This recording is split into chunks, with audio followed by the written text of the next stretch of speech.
Dear students, linear programming problem simplex method का ये एक एग्जांपल है, इसको सॉल्व करते हैं। क्वेश्चन गिवन है, the Cannon Hill furniture company produces tables and chairs. Each table takes 4 hours of labor from carpentry department and 2 hours of labor from the finishing department. Each chair requires 3 hours of carpentry and 1 hours of finishing. During the current week, 240 hours of carpentry time are available and 100 hours of finishing time is available. Each table produced gives a profit of rupees 70 and each chair a profit of 50.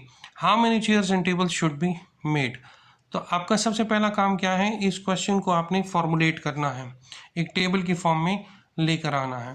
देखें, इस तरह का आपको एक table बनाना पड़ेगा जिसमें आपके पास resources हैं। तो रिसोर्सेज आप देखें, आपके पास कारपेंट्री का रिसोर्स है और आपके पास फिनिशिंग का रिसोर्स है। तो मैंने कारपेंट्री और फिनिशिंग का रिसोर्स यहाँ पे लिख दिया।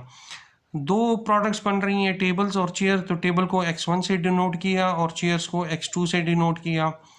कारपेंट्री में अगर आप देखें, आपके पास 4 hours क्वेश्चन में गिवन है, कारपेंट्री के रिसोर्सेज में 4 hours। ये देखें, each table take 4 hours of labour from carpentry. तो टेबल के लिए कारपेंट्री के कितने घंटे चाहिए? 4 hours and 2 hours of labour from finishing department. तो आप देखें, फिनिशिंग डिपार्टमेंट से कितना चाहिए? 2 hours। इसी तरह each chair requires 3 hours of carpentry and 1 hour of finishing. तो 3 hours of carpentry and 1 hour of finishing. During the current week 240 hours of carpentry time is available. तो कारपेंट्री का constant कितना है? 240 hours। इसी तरह finishing का constant कितना है? 100 hours।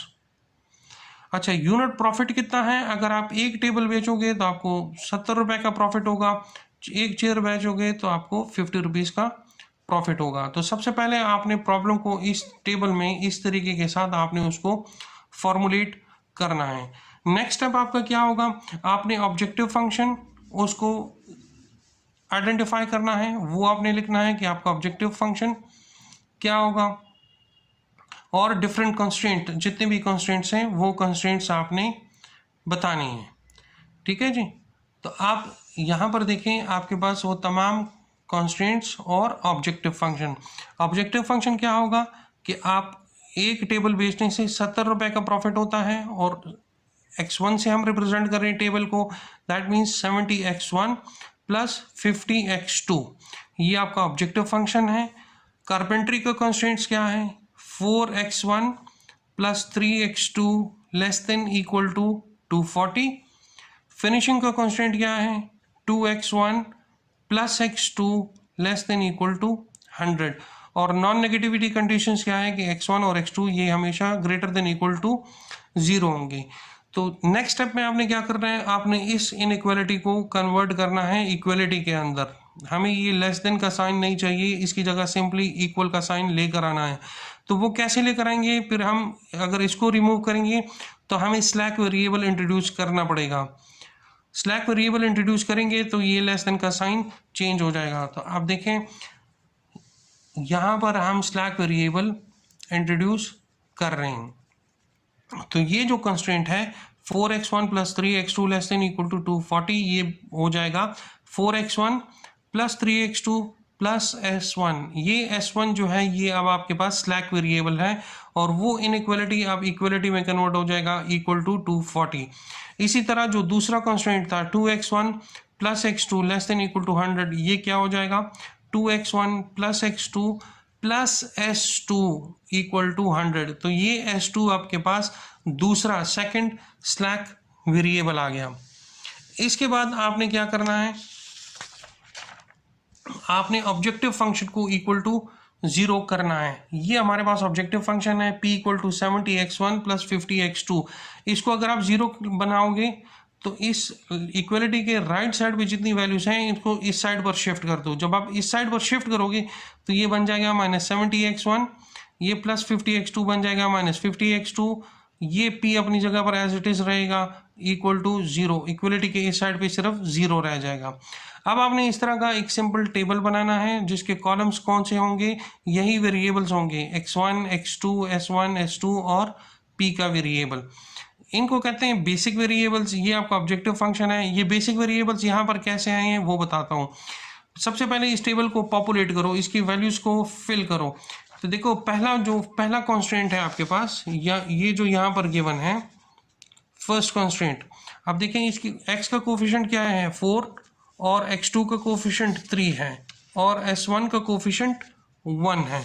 तो यहाँ देखिए x1 का कोफिशिएंट 4, x2 का कोफिशिएंट 3, s1 का कोफिशिएंट 1, s2 इसमें है नहीं, p भी इसमें नहीं है और इक्वल टू 240, ये यहाँ लिखा हुआ है इक्वल टू 240। इसी तरह सेकंड कॉन्स्टेंट अगर आप देखें, ये आपके पास सेकंड कॉन्स्टेंट है, x1 का कोफिशिएंट 2 है, x2 का कोफिशिएंट 1, s2 1। अब इसमें s1 और p नहीं है, तो देखिए वही 2 1 0 1 0 और इक्वल टू 100 क्यों है, क्योंकि ये यहाँ पर इक्वल टू 100 गिवन है। उसके बाद जो लास्ट वन है ये आपका ऑब्जेक्टिव फंक्शन है। देखिए x1 का कोफिशिएंट -70, तो हमने लिख दिया -70, x2 का कोफिशिएंट -50। अब इसमें s1 नहीं है तो वो 0, इसमें s2 भी नहीं है तो वो भी 0, इसमें p मौजूद है उसका कोफिशिएंट 1, ये equal to 0, this become equal to 0।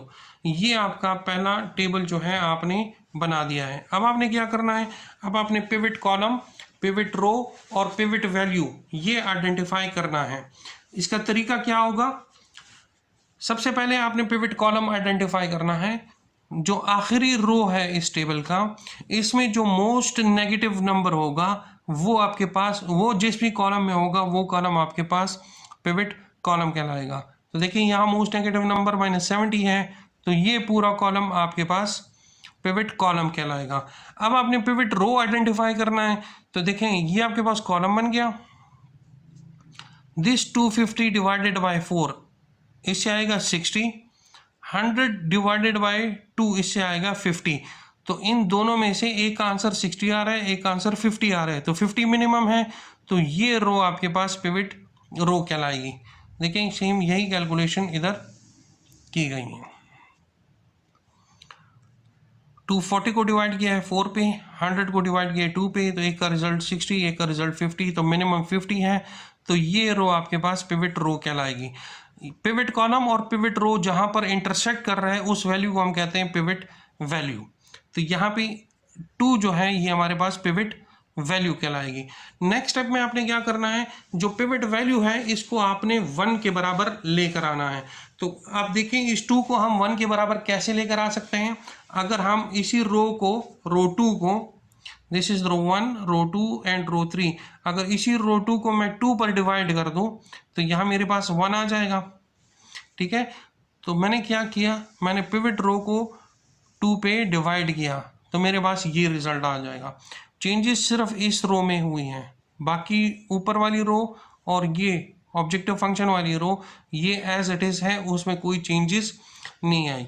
Next step में हम क्या करेंगे, इस 4 की जगह पर पिवट कॉलम जिस पर है, जहां पर हमने पिवट वैल्यू को 1 किया है, इसके इस वैल्यू को भी 0 करना है, इसको भी 0 करना है। तो पहले स्टेप में हम इसको 0 बनाते हैं। इसको 0 कैसे बनाएंगे, अगर इस पिवट रो के साथ मैं -4 मल्टीप्लाई कर दूं तो यहाँ -4 आ जाएगा, और उस -4 को अगर इस +4 के साथ ऐड कर दूंगा तो यहाँ पे 0 आ जाएगा। दैट मीन्स अगर मैं रो 2 के साथ -4 मल्टीप्लाई कर दूं और उसे जो रिजल्ट आ जाए उसको ऐड कर दूं इसके साथ रो 1 के साथ, तो यहाँ पे 0 आ जाएगा।